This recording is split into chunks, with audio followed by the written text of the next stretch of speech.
I'm standing at the top of the steps beside our deck that go down into the backyard, and I thought it was a good time, first week of May, to do a little tour of what we've been doing. So we've got just random ground cover here because there were 3 really huge cedars right up in that space that you can see them laying down there still. To my left are the girls. There's the cluckers. And they don't like rainy days. They always complain. So the property line, you can't see the deer fence, but those lilac bushes there, those are my neighbor's chairs. So pretty much the ground cover is mine and the grass is theirs. So yeah, I'll just go over here first. So this has been sort of a random collection area, but now that we've got more light, this will be apple orchard in here, not just this ground cover. So the little pink flags are blueberries that I moved yesterday. I haven't covered them up with mulch yet. There's 2 varieties, Jubilee and Biloxi, I think. They were along the chicken fence there, but we're going to be moving the chicken fence in the next couple of weeks a little bit to make taking care of them easier and less stinky. So yeah, the property, there it goes back up this steep bank. That's our porch there. So the long-term plan is to run this fence up there so the dogs can come down right from the porch. And then we've got, I call them the brothers, these massive spruce trees, and I'll give another view as I move back from the house. But we figure the house was built in 1860 and the trees were probably planted right about that time. That's how old they are. So yeah, this is a mess right now. Hopefully sort of the underlying structure, what I'm planning on doing, will be revealed. So the property goes straight back from the house. Look at those lovely cedar trees. Unfortunately, there was a little bit of rot down the bottom, but it was a super difficult decision. I'm not one to cut down especially specimen trees like that, but I mean, you could probably tell that they dominated this space, and the domination was mostly shade, because look, there's nothing growing in here, and that's pretty much how it's been since we bought the place 8 years ago. So that you can see back up to our giant house. And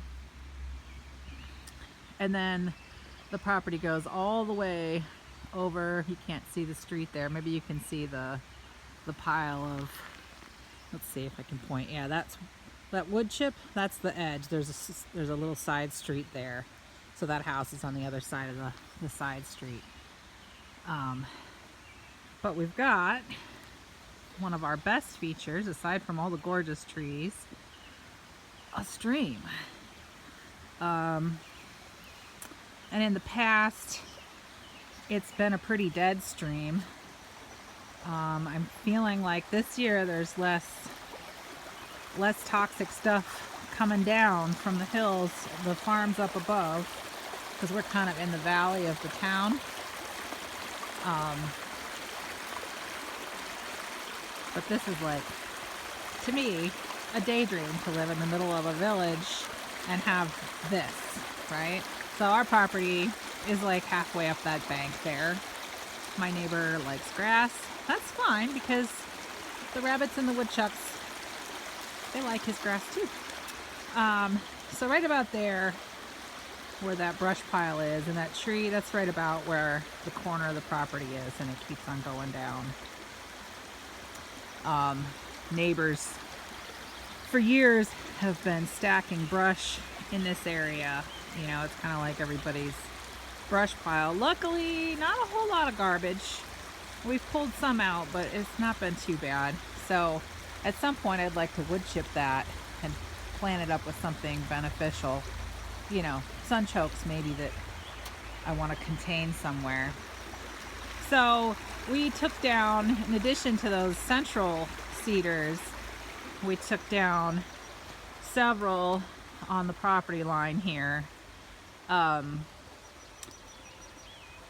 The property line, you know, it's kind of indistinct, but at some point somebody thought that was the property line. And so that's just, you know, we've talked to the neighbors, that's fine with them. So we took down mostly dead ones. This one here is quite dead, but it's also hung up in this maple tree, and it just, we'll just let it go. Maybe I'll plant a grapevine on it or something. There's still a couple dead ones along the chicken fence that need to come down. You could probably see a white tag there on this one. And that's one reason to move the chain link. The other is chain link is just hideous. So that's going to be our property border that we can cover with vines and just stop thinking about it. There are sometimes loose dogs come from that direction more than any other. So I don't know how easy it is to see the plan here, but all the branches and any sticks and raked up leaves and stuff are being put into these long hugelkultur beds. And under the trees are two beds that I started in 2015. And the soil on them is just gorgeous. I can't show you right now. I can't get over there.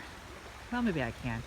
But you can see, like, this is sort of the plan. And these are kind of on contour.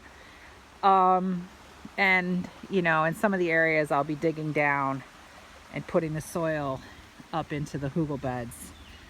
But mostly it's just an exercise in patience. This is actually the main path back. There's a bridge that crosses the creek to the other section of the property, and this is the main path to that, which obviously doesn't work right now.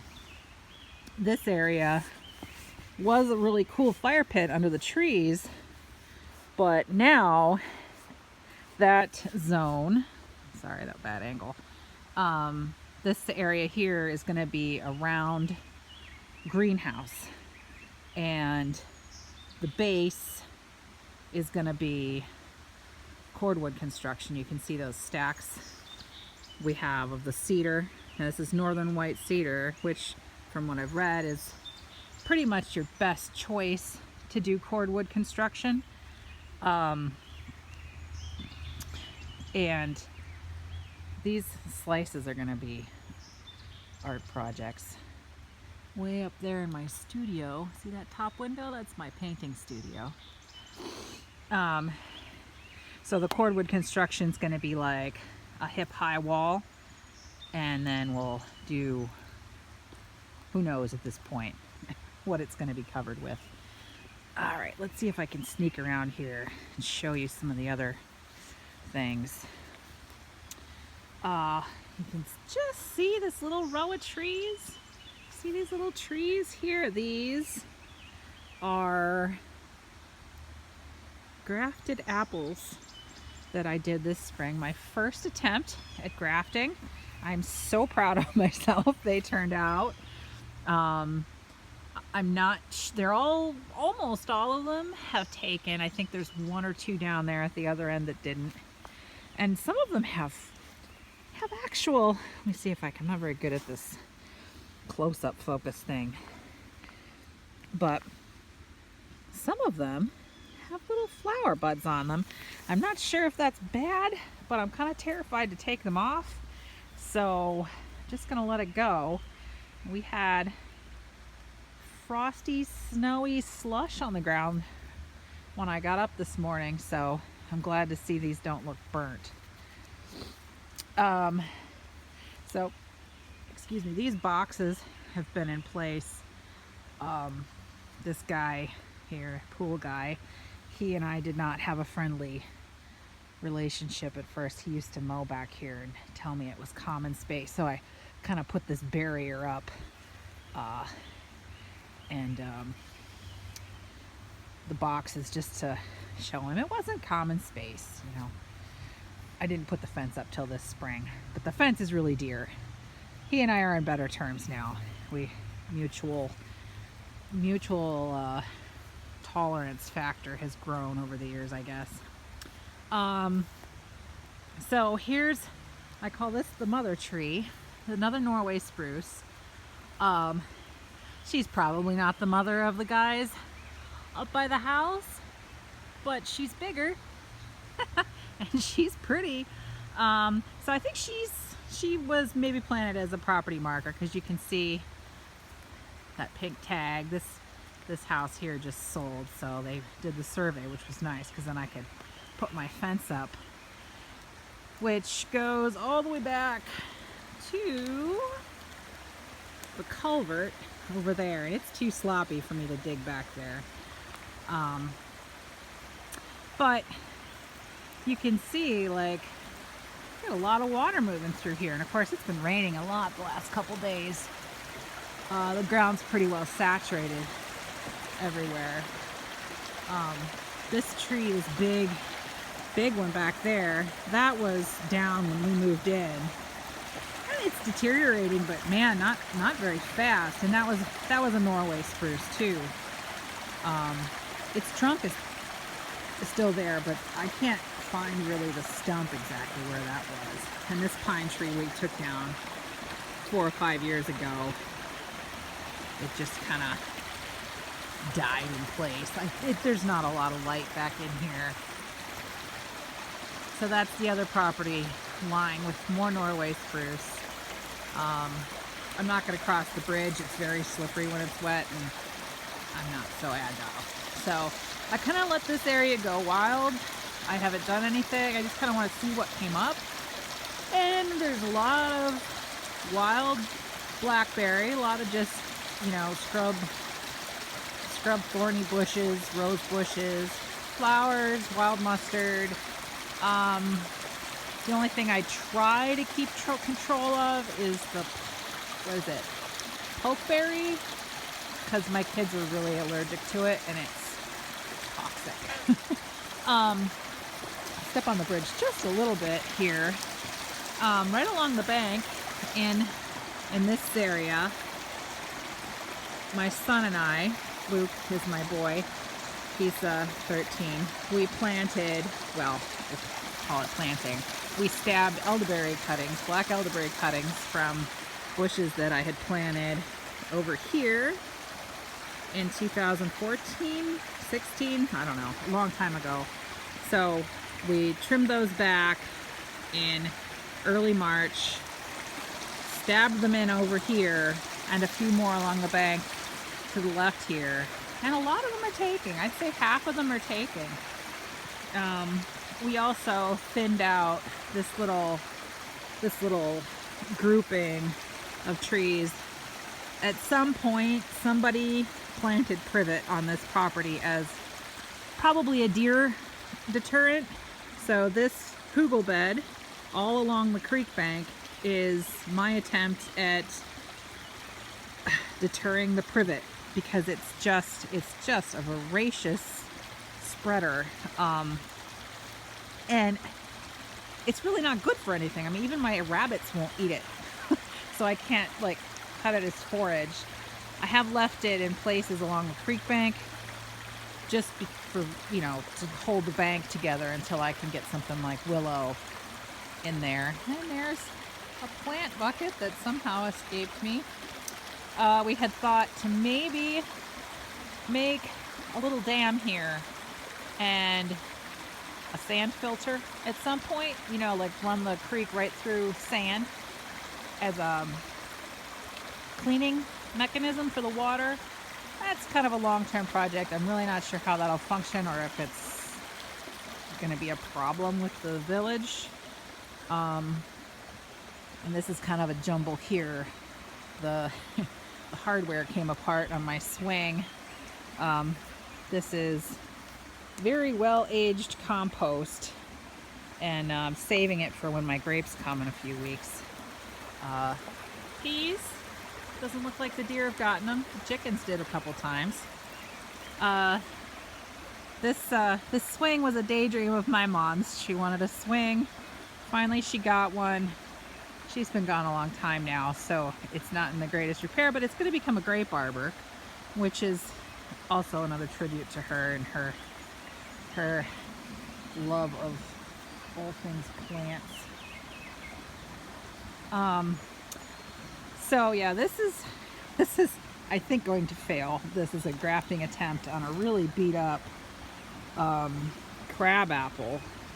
I don't see any signs of the buds coming out. I've been checking it every day and it hasn't really changed, but you know, it could surprise me. Maybe another couple nice warm days.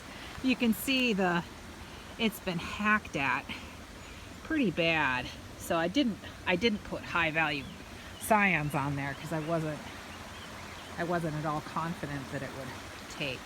So these brush piles, you know, they look ridiculous, and you know, oh, you're gonna smother the trunk of that tree, but it's all air, and I think, you know, in 2 years that's gonna be a third the height, you know, even if we add tons and tons of wood chips and leaves and stuff over the years. This is a chestnut. Let's see how the chestnut's doing. It looks like a twig, yeah, but it's got some leaves. I got that from Edible Acres. Lucky enough to live not too far from him in the Finger Lakes. And there's another one here, which, you know, my husband's a very tolerant man, but he's like, why did you put that in the path? Well, I don't know. Maybe I'll move it. He's probably right. But this one's not doing quite as well, this chestnut. Not sure why. The soil is the same day planted, pretty much the same amount of sun. But yeah, this is pretty wild. Now these are the old hugel beds. Let me get a little distance from that. And yeah, my health has not been good. So they've also been ignored pretty much since the year I put them in. We've got some wild blackberry volunteers. We've got a watermelon volunteer. Okay, I think that's a watermelon. We do, you know, we eat watermelon and spit seeds when we have the fire going down back here. This bed was asparagus, and I think, yeah, here's a couple asparagus. So, put my coffee down here so I can really zoom in on this. Look at this. I'm so excited because, you know, in past years I've been too sick to even get out here and pick just even a few stalks, right? And so now that I'm kicking the Lyme disease to the curb, yeah, it's gonna get better. So let's see. That's a pretty good tour. I like to sit down here and draw. I've got these terrible pipes we're gonna be getting rid of. And I don't have a very good plan for this area yet. I kind of want to see, we've made so many changes to the light coming into this area that I kind of want to just play it, give it a year, see what happens. But this is like going to be my little secret hidey hole back in here. And forgive me if the creek's too loud to hear very well. So yeah, there was one tree here and it was kind of dying, but it had a twin, so that's okay. And yeah, I think I'm gonna hang my hammock across the creek once the weather warms up and just get some R&R. The tree with the tag here has some significant damage and it doesn't have many leaves, so probably next spring that will have to come down. And I've planted, let's see, peas along in here. Peas. And I've got some netting that I'll string up here pretty soon. This was a weird find, buried in the soil here. Now we've been here 8 years, but it looks like it's been here probably 20. I don't know, because I tried to dig it out and it's just in there. So that's going to be a project to get that out of there. But yeah, this is going to be, you know, sort of, I'm thinking like rooms with this property, you know, like separate spaces where we can do different things. Some places are group spaces, some places are just for growing, some places are privacy from the neighbors. I think I see a little rabbit out there. You want to see a little rabbit? Hold on. Yeah. Right here. Where is she? Right? Oh, my magnified finger. Right there. Little rabbit. And why do I get excited about rabbits? Well, wild rabbits are cool. I raise rabbits for food and because they're amazing, amazing manure fertility producers. They're just like little pooping machines. And it's just the best stuff in the world because it doesn't burn anything. So yeah, that's an opener. I'm very happy back here. I'm very happy to be getting things started that I've been dreaming about for almost a decade. Almost a decade. It's gorgeous. Look at those trees. Just amazing. But, oh, the most important thing, hey, that's due south. So I have basically a super duper sun trap here. Now that those central cedar trees are gone, this area where I'm standing is just going to be this little microclimate, super warm, sunny spot. Hopefully.